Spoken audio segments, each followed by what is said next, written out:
Hello and welcome everyone to the sixth episode of our weekly podcast, India Colonized, and I'm your host, Umar Haq. We Indians can be very selective about our history, glorifying that which we admire, amnesiac about the things that we don't, and liberally distorting where it suits our religious and nationalist sentiments. What I narrate here is a tale of an unfortunate Indian Muslim woman, a Mughal princess returning from Hajj by sea, who, along with her entourage and fellow passengers, were captured by English pirates in the Arabian Sea and who could not be avenged by her grandfather, the Emperor Aurangzeb.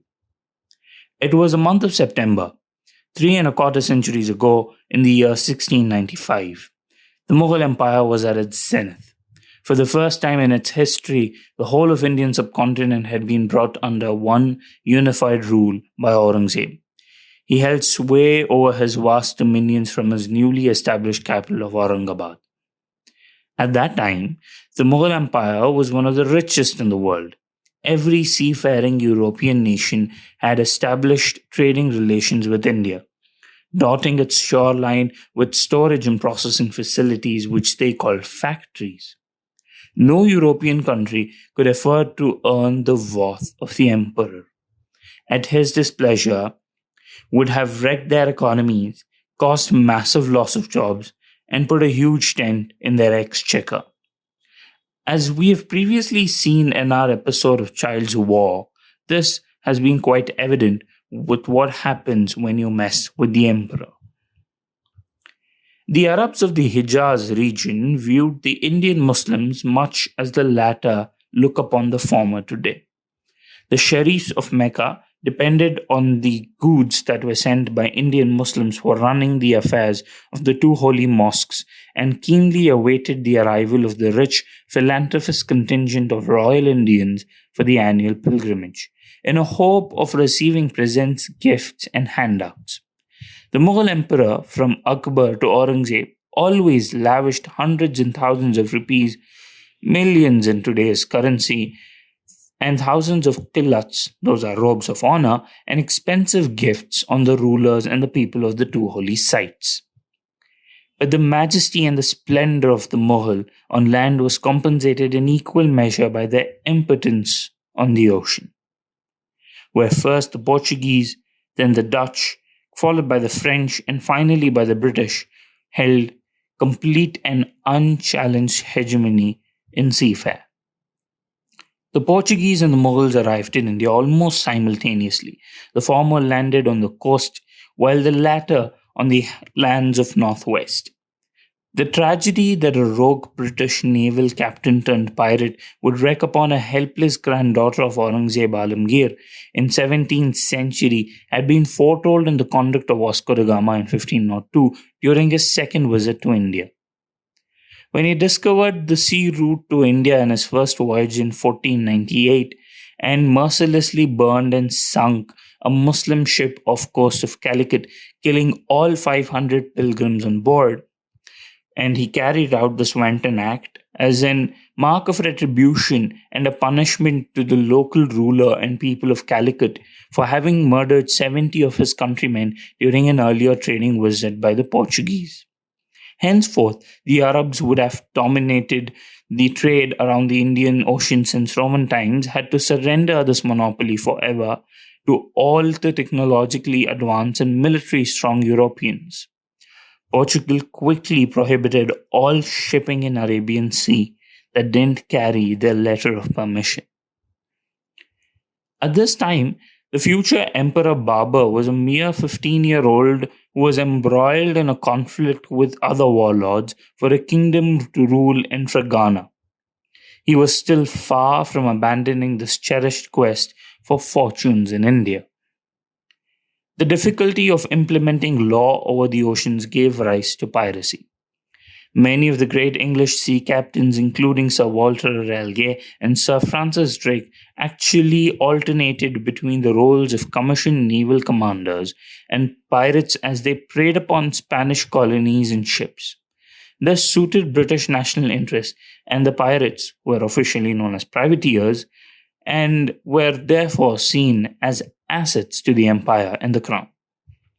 However, Rogue pirates like the one we are going to discuss here, who worked against the interest of the crown, were pursued, apprehended, tried, and punished.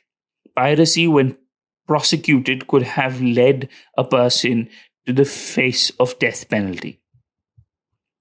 In 15th century, there was a general consensus in Europe that India and China, generally referred as to the Indies, were fabulously rich countries. With the Ottomans holding firm in the Balkans, Anatolia, and the Mediterranean, the trading nations of Europe were finding it difficult to import silk and spices from Asia. Their advances in science and technology, due to liberating forces of Renaissance, coupled with adventurous streak, allowed them to embark upon the conquest of oceans and set them upon a path to find a sea route to India, which ultimately led to the voyage of Vasco da Gama. By the end of 16th century, Portuguese influence had waned and England had become the leading naval power, and an annual trade through East India Company had gone up to hundreds of thousands of pounds sterling. With several factories established all around the coast, the rich directors and shareholders of the company had bought political influence and become the members of the House of Commons, in turn protecting and enhancing the influence of the company. This profitable cycle was suddenly endangered by the wanton acts of rape and plunder by renegade Henry Avery, leading a 6-ship pirate flotilla carrying 400 pirates, mostly from Britain but including sailors from a number of other European countries. Henry was one of the most notorious pirates of his times. His career as a pirate lasted only 2 years, but he was one of the few pirates to retire with his loot being apprehended or him being killed. He has been dubbed the King of Pirates. His active piracy against the Mughal pilgrimage ship is regarded as one of the most atrocious and profitable heists in history. Henry initially served in the Royal Navy, as a man of pirates and privateers of the time did. He participated in the naval battles against the French, and after his discharge from the Navy, he became an illegal slave trader. He later joined the Spanish naval ship to fight against the French, and when the Spanish government failed to pay the crew, they mutinied, elected Avery as the captain, changed the name of the ship to, and I quote, Fancy. Remember this name. They proceeded around the Cape of Good Hope looking for trading ships to loot. Having plundered the many Europeans en route, he now proceeded to go to the Arabian Sea to target ships carrying Muslim pilgrims. Meanwhile, Emperor Aurangzeb had assumed power in 1658 and for the first time in Mughal history expanded his empire deep into South India. At its zenith, the empire had spread over 3.2 million square kilometers, ruled over 100 to 150 million subjects, with a revenue of some 38.6 million pounds. He was the most orthodox of all the Mughal emperors, and particularly lavish about the Hajj. He sponsored 2 ships every year carrying lord and ladies to Mecca, including a number of nobles and women of the harem who carried jewels and gold with them. Avery and his pirate fleet waited at the Straits of Bab el-Mandab, the narrow neck joining the Red and the Arabian Sea between the modern-day Yemen and Djibouti. Waiting for the Hajj ships to pass, in 1695, when the Mughal naval convoy was unusually large, it consisted of 25 trading and pilgrimage ships, including the flagship, the court-owned Ganj E Swai, meaning exceeding treasure. It was dubbed as Ganj-i-Sawai in English records. And the escort of these ships, Fateh Muhammed, which belonged to one Abdul Ghaffar, was reportedly the wealthiest merchant in Surat. The royal flagship was a formidable 1,600-ton behemoth, commanded by Muhammad Ibrahim, equipped with 80 guns and loaded with treasure of gold and jewels.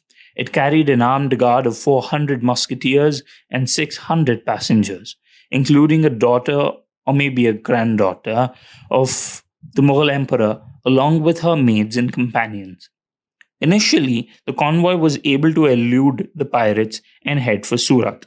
The pirates who had sighted the convoy gave chase, and that continued for 4 to 5 days until they were able to close in on two stragglers, the Ganj E Swai and its escort Fateh Muhammed. Though the Indians fought valiantly, they were no match to the far better experienced and equipped Europeans.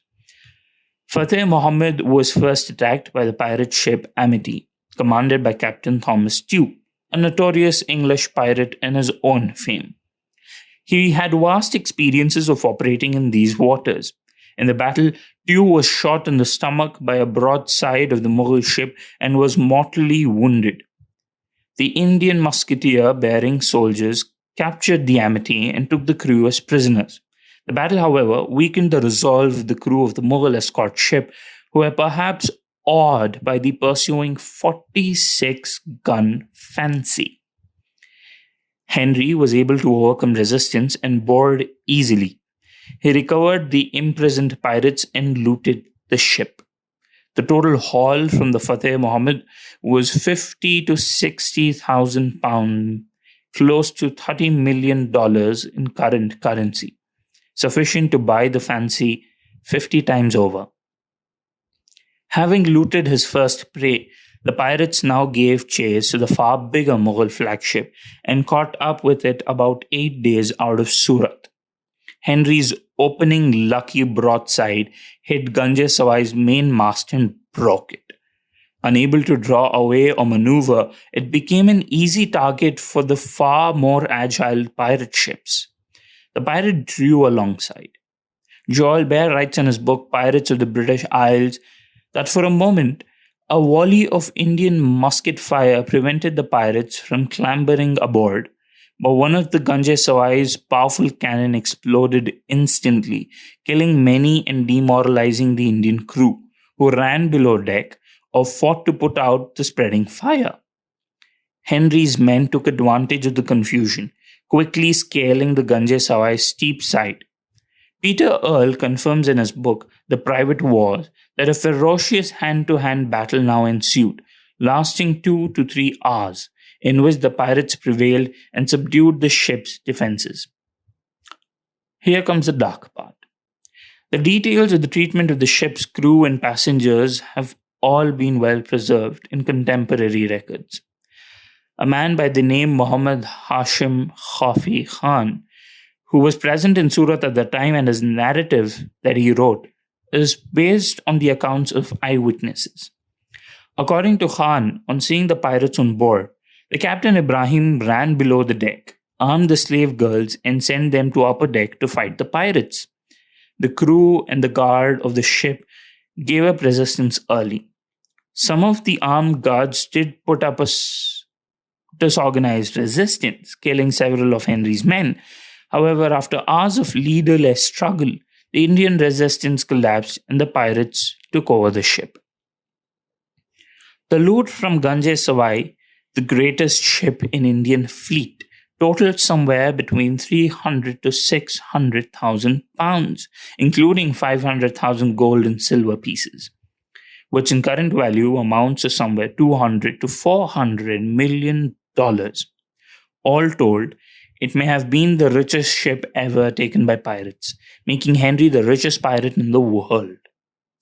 When the loot was distributed, every pirate crew member received 1,000 pounds, or about 100,000 pounds in contemporary currency. On top of his, each man received an individual share of gemstone. As Henry had promised his men, they now found themselves glutted with gold enough to dazzle the eyes. Henry and his men didn't end the ship's agony with stealing its wealth. The next turned their attention to the passengers and especially the women on board. According to Khafi Khan, the victorious pirates subjected their captivities to an orgy of horror that lasted for several days, raping and killing their terrified prisoners deck by deck. The pirates reportedly utilized torture to extract information from their prisoners who had hidden the treasure in the ship's holds. Some of the Muslim women apparently committed suicide to avoid violation, while those women who didn't kill themselves or die from the pirates' brutality were taken aboard the Fancy for the pleasure of other pirates. The deposition of those of Avery's men who have arrested and tried provide vivid details about these atrocities in the book, which is titled Pirates of the Eastern Seas. Author Charles Gray quotes that the pirate John Sparks testifies in his last dying words and confesses that the inhuman treatment and merciless torture inflicted on the poor Indians and their women still affected his soul. But nevertheless, he was more repentant of the horrid barbarities he had committed, though the acts of piracy he thought were of lesser concern. Later accounts would tell of how Henry himself said he had found something more pleasing than the jewels aboard, usually reported to be the Emperor Aurangzeb's granddaughter. T. Fox quotes contemporary East India Company sources that the Ganj E Swai was carrying a close relative of the emperor.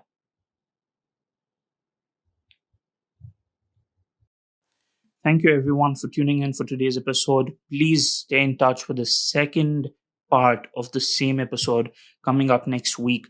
And also let us know in the comments below how you liked our episode. And if you really liked our episode, please consider like, share, and subscribe to our podcast. Thank you very much and have a great day.